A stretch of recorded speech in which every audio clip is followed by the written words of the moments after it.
Pointe shop. I'm in Oklahoma City Ballet right now. I'm going through California to Chicago and I'm stopping by in the middle. So it's fantastic. I'm here with Penny Askew, who is the school director here. And I just watched her in class. She is fantastic. Thank you. Your training program and your studio company, they're huge. Yes, yes. We have a lot of dancers here that are joining us for the 18-19 season, so it's going to be really great. They all were selected from our summer intensive, and so they've been here, and we invited them to come back. One of the things that we really want to see is a sense of joy and artistry in dancing. I mean, ballet is hard. We all know how hard it is. And so I always say to them, remember why you like to dance. Remember what you're trying to do with your dancing, what you're trying to express, because, you know, it's so hard and it doesn't pay and all of that. So why would you do it if you didn't find some sense of joy? And that's what the audience is going to relate to as a performer. You know, the people we love to see on stage, we relate to them in some way, and it's usually because they speak to us and we sense that they enjoy what they're doing. We really do try to make our school, from our school, 3-year-olds all the way up into the company, as a warm family kind of inviting place, you know, that people will want to send their children to, you know, that we really do have an environment that people trust us with their children. And I've had parents say that a lot. They say, oh, I trust you with my child.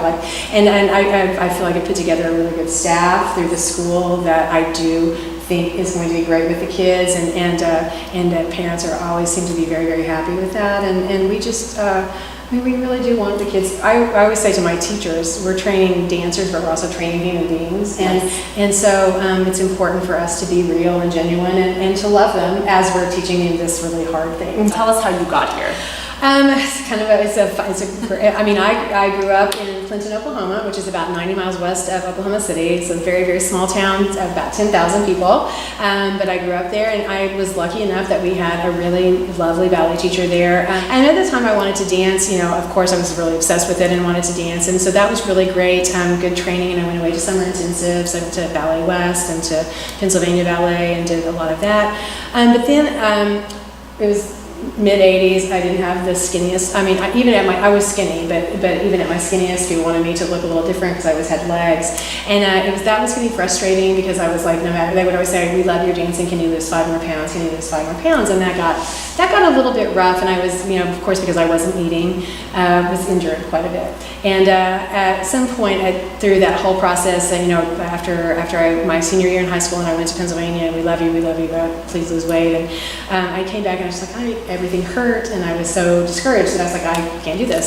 So I decided I was not going to dance, and I just decided I was going to go to college. So I went to college, and I was still dancing on the side, of course, still taking class because you can't completely, of course, never let it go. But I was going to college, getting my psychology degree is what I decided to go for.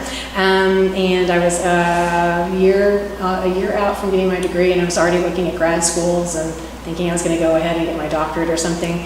And my teacher and her husband got a job, and he had gone to law school and gotten a job somewhere else, and they were moving.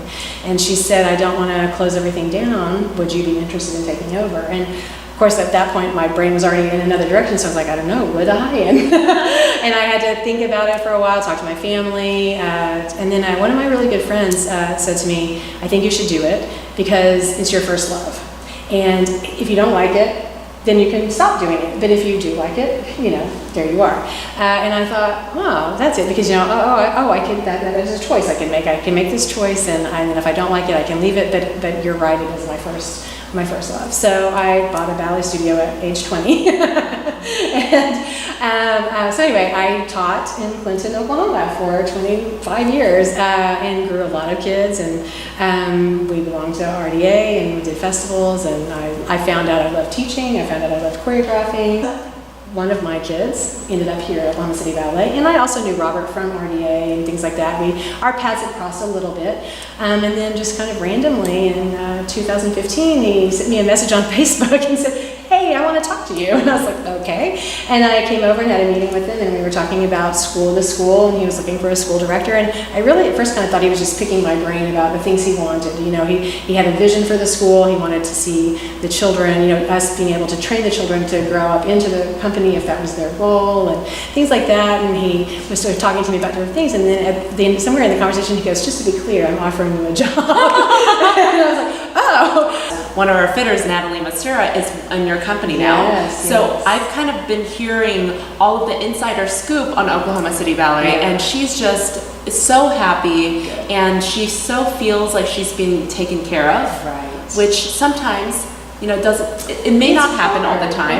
Right. And I think, and that's the beauty of kind of where we are. And we have seen a lot of growth in the last few years. We've got this new building and things. But I do feel like because we are on the smaller end, I think it's harder for larger companies to give that sense of care for all their dancers, from the professionals down to the little ones. But I do also feel like that's something that we here have gone into as a mission. Like, let's have integrity about how we treat the people in our care, from the littlest baby to the professional dancer. And so, you know, from our artistic director, Robert Mills, through myself, through our teachers and our ballet masters, it's a sense that we really are trying to take care and help everybody be their best. And that sense of communication is very apparent here. Like, from Robert to you to your PR person to, like, everybody just seems to know exactly what's happening.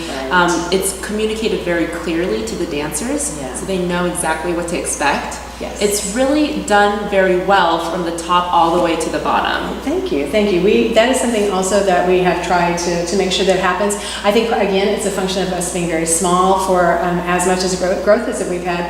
Our staff is still really small throughout the whole organization. We want to take care of the dancer and make them healthy and happy and allow them to continue dancing. You know, there's always that fear on the dancer side of it, this hurts, but I don't want to say anything because I don't want to be out. I don't want to, you know, not be considered for this part or whatever. What we have to do is try to change that thinking, because if we can nip it in the bud when it's early, you know, then it won't be such a big thing later on. And you develop the dancers really well. You have psychology background. I had no idea, but it makes perfect sense. Yeah, it's fantastic. I always laugh that I, you know, hardly ever use it officially, but I use it all the time. All the time. Yeah. Ballet psychology. It is. It's very helpful. Well, it's just, and it is a matter of empathy. It is a matter of understanding where people are coming, you know, how they're coming at you and what they're actually feeling and going through. And it's a tough business that we're in. And we were talking a little bit off camera about how Robert likes to hire from within the company. Yes. He does do auditions, you know, every year, just in case. And he always says, well, just in case that special dancer's out there. But he has made it a goal of his to hire from within. He thinks that is something that is important for the school, for our school children to see that, oh, look, I could go this route and make it up. And then also even for the people that come to us as trainees and in our studio company, that we're not just, you know, you're not just going to be here to sort of fill the Corps de Ballet in for a couple of years and then bye, we'll see you later. It's like we're going to bring you in, we're going to give you, you know, what we can, we're going to help you as much as we can, we're going to get you on the stage when we can. And then if he feels like it's a fit, he's going to try to promote from within when he has openings. And so I've seen that since I've been here. He's every year he's promoted people from the studio company up and from the trainees up into the company. So it's I think a really nice way to do business and to shows the dancers that this is a pathway.